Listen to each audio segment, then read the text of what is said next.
بسم اللہ الرحمن الرحیم نحمدہ ونصلی علی رسولہ الکریم اما بعد۔ سیرت النبی صلی اللہ علیہ وسلم کا درس نمبر 70۔ حضور اکرم صلی اللہ علیہ وسلم کے ہجرت مدینہ میں مسلمانوں کے لیے تعلیم۔ جب حضرت جبرائیل علیہ السلام نے اللہ کا حکم آپ علیہ السلام کو پہنچایا کہ آپ علیہ السلام ہجرت فرمائے، تو اس موقع پر آپ علیہ السلام نے دریافت کیا من یہاجر معی، میرے ساتھ ہجرت کون کرے گا؟ تو جواب ملا کہ حضرت ابوبکر صدیق رضی اللہ تعالیٰ عنہ۔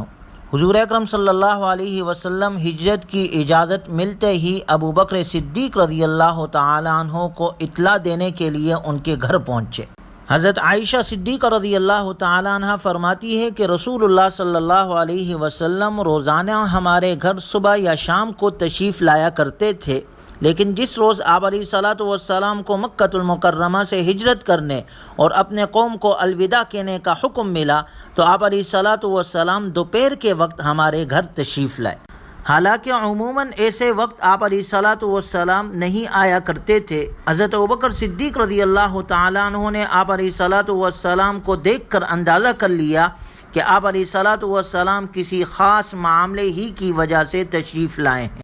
اجازت طلب کرنے کے بعد جب آپ علیہ السلام گھر میں داخل ہوئے تو گھر میں اس وقت میرے اور میری بہن اسما کے علاوہ کوئی نہیں تھا۔ آپ علیہ السلام نے حضرت ابوبکر رضی اللہ تعالیٰ عنہ سے فرمایا تنہائی چاہیے، یعنی ایک راز کی بات کرنی ہے۔ حضرت ابوبکر رضی اللہ تعالیٰ عنہ نے کہا یہ دونوں میری بیٹیاں ہیں، آپ فکر نہ کریں، میرے ماں باپ آپ پر قربان ہو جائے، کیا معاملہ ہے؟ آپ علیہ السلام نے فرمایا فَإِنِّي قَدْ أُذِنَ لِي فِي الْخُرُوجِ وَالْهِجْرَةِ، مجھے روانگی اور ہجرت کا حکم ملا ہے۔ حضرت ابوبکر رضی اللہ تعالیٰ عنہ نے عرض کیا کیا مجھے بھی اس سفر میں آپ کا ساتھ نصیب ہوگا؟ آپ علیہ السلام نے فرمایا نعم، ہاں۔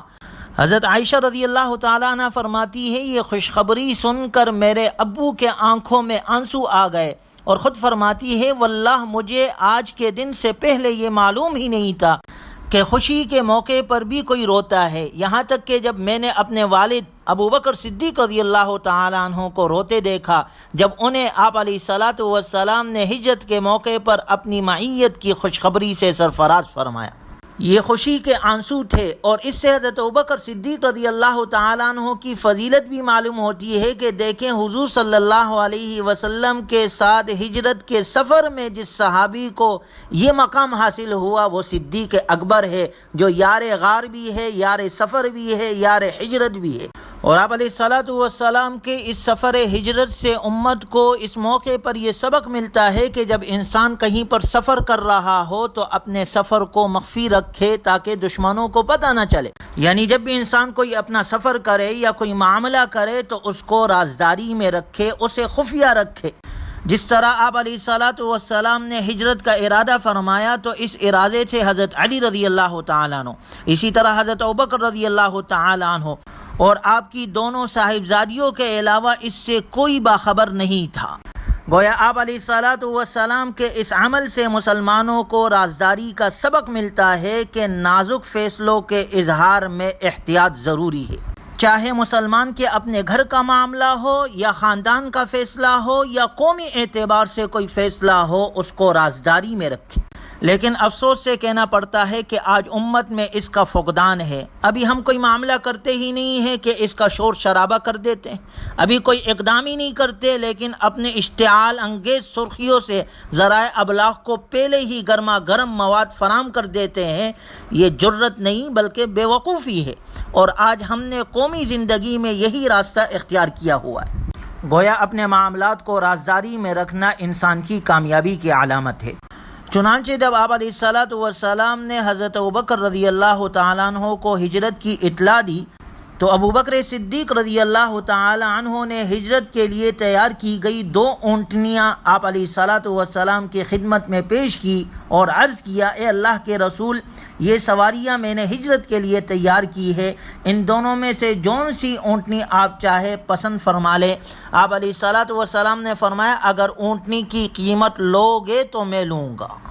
اس موقع پر غور کیا جائے تو ایک بات ذہن میں آتی ہے کہ حضرت ابوبکر صدیق رضی اللہ تعالی عنہ نے اس اونٹنی کی قیمت سے کہیں زیادہ مال آپ علیہ الصلوۃ والسلام کی ذات اقدس پر خرچ کیا، اور آپ علیہ الصلوۃ والسلام نے اس کو قبول فرمایا۔ چنانچہ صحیح بخاری میں ہے کہ جس قدر ابوبکر رضی اللہ عنہ نے اپنی جان اور مال سے مجھ پر احسان کیا ہے، اتنا کسی نے نہیں کیا۔ اور ترمذی شریف میں ہے کہ جس شخص نے میرے ساتھ جو احسان کیا میں نے اس کی مکافات کر دی، یعنی اس کا بدلہ دے دیا، سوائے ابوبکر کے کہ اس کے احسانات کا بدلہ قیامت کے دن اللہ ہی دے گا۔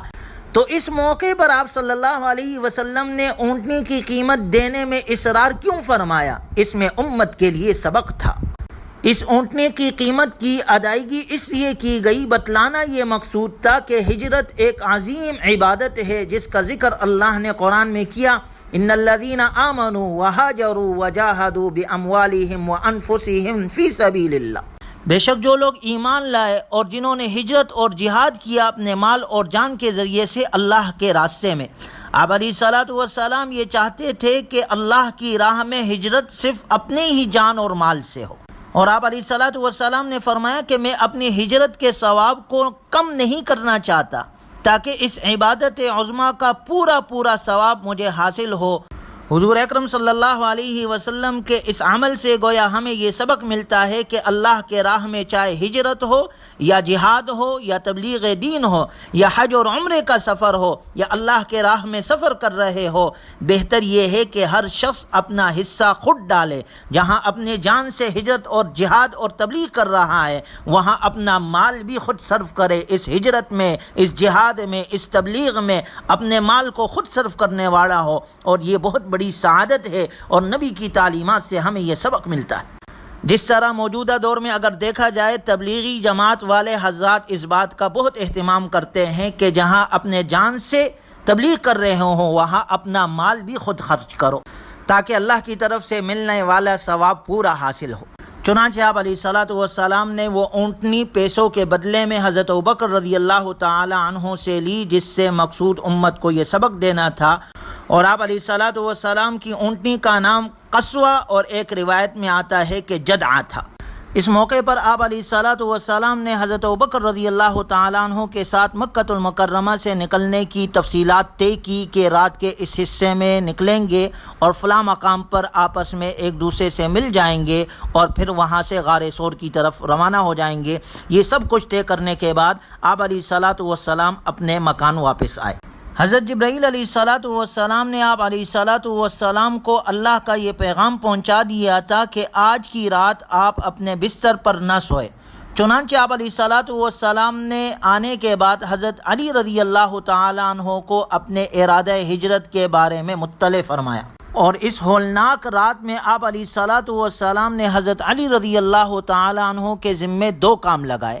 ایک تو یہ آپ نے فرمایا نام علی فراشی کہ میرے بستر پر سو جاؤ اور میری یہ سبز حضرمی چادر اوڑھ لو اور اس میں سوئے رہو، تمہیں ان لوگوں کی طرف سے کوئی ناگوار امر کا سامنا نہیں کرنا پڑے گا۔ اس موقع پر حضرت علی رضی اللہ تعالیٰ عنہ نے یہ جاننے کے باوجود کہ یہ آرام گاہ ان کے لیے قتل گاہ میں تبدیل ہو سکتی ہے اور یہ بستر خواب مرگ کا بستر بھی بن سکتا ہے، ان تمام خطرات کا علم ہونے کے باوجود حضرت علی رضی اللہ تعالی عنہ نے خوش دلی سے آپ علیہ الصلوۃ والسلام کے حکم کی تعمیل کی اور آپ کے بستر پر سوئے،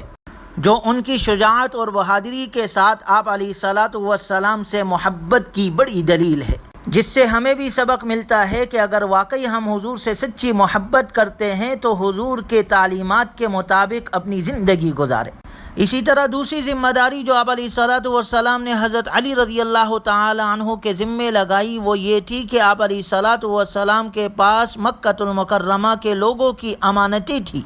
آپ صلی اللہ علیہ وسلم نے وہ ساری امانتیں حضرت علی رضی اللہ تعالی عنہ کے حوالے کی اور تاکید فرمائی یہ امانتیں ان کے مالکوں تک پہنچانے کے بعد آپ نے آنا ہے۔ اس موقع پر غور کیا جائے تو مشرکین مکہ کا عمل دیکھے کہ ایک طرف تو ان کا یہ حال ہے کہ جب حضرت صہیب رضی اللہ تعالیٰ عنہ ہجرت کے لیے جا رہے تھے تو ان کی ساری کمائی ان سے چھین لی۔ اسی طرح ابو سلمہ رضی اللہ تعالیٰ عنہ جب ہجرت کے لیے جا رہے تھے تو ان کی بیوی بچوں کو ان سے لے لیا، لیکن دوسری طرف جناب رسول اللہ صلی اللہ علیہ وسلم کے اخلاق کو دیکھیں کہ جو لوگ آپ علیہ الصلوۃ والسلام کے قتل کے در پر ہے، آپ ان کی امانتیں حضرت علی رضی اللہ تعالیٰ عنہ کو دے رہے ہیں اور کہہ رہے ہیں کہ یہ امانتیں ان کو پہنچا دینا۔ جہاں انسان کی اپنی جان خطرے میں پڑی ہوئی ہو، وہاں انسان دوسرے کی امانتوں کا کہاں لحاظ رکھتا ہے، لیکن ہزار عداوتوں کے باوجود دشمنوں کو بھی حضور اکرم صلی اللہ علیہ وسلم پر اعتماد کامل تھا کہ یہ امانتوں میں خیانت نہیں کر سکتے، اس لیے وہ اپنا مال آپ علیہ الصلوۃ والسلام کے پاس رکھواتے تھے اور اسے محفوظ سمجھتے تھے، اور آپ علیہ الصلوۃ والسلام سے مخالفت کے باوجود آپ کو امین اور صادق کہتے تھے۔ لیکن افسوس یہ ہے کہ وہ یہ حقیقت نہ سمجھ سکے کہ جو امین اور صادق ہے وہ پیغام الہی اور انسانیت میں بھی سب سے بڑا امین ہے۔ گویا آپ علیہ الصلوۃ والسلام کی اس عمل سے امت کو امانت اور دیانت کا کتنا بڑا سبق ملتا ہے کہ آج امت کو اخلاق اور کردار اور دیانت اور اعتبار کی نسبت سے اس مقام پر ہونا چاہیے کہ اس کا جانی دشمن بھی اس کو اپنی امانتوں کے لیے سب سے محفوظ اور مامون سمجھے، اور یہی لوگوں کے دلوں کو فتح کرنے کے لیے ہمارے پاس نبی کا یہ عمل ہے کہ ہم بھی اپنے اندر یہ اچھے اوصاف پیدا کرنے والے ہو۔ اس کے بعد آپ علیہ الصلوۃ والسلام کے گھر کا جب محاصرہ کر لیا گیا اور آپ علیہ الصلوۃ والسلام رات میں نکلے ہیں غار ثور کی طرف، حضرت ابوبکر کے ساتھ روانہ ہوئے۔ انشاءاللہ اگلے درس میں اس کا ذکر کیا جائے گا۔ اللہ تبارک و تعالی ہمیں نبی صلی اللہ علیہ وسلم کے تعلیمات کے مطابق اپنی بقیہ زندگی گزارنے کی توفیق عطا فرمائے۔ وآخر دعوانا ان الحمد للہ رب العالمین۔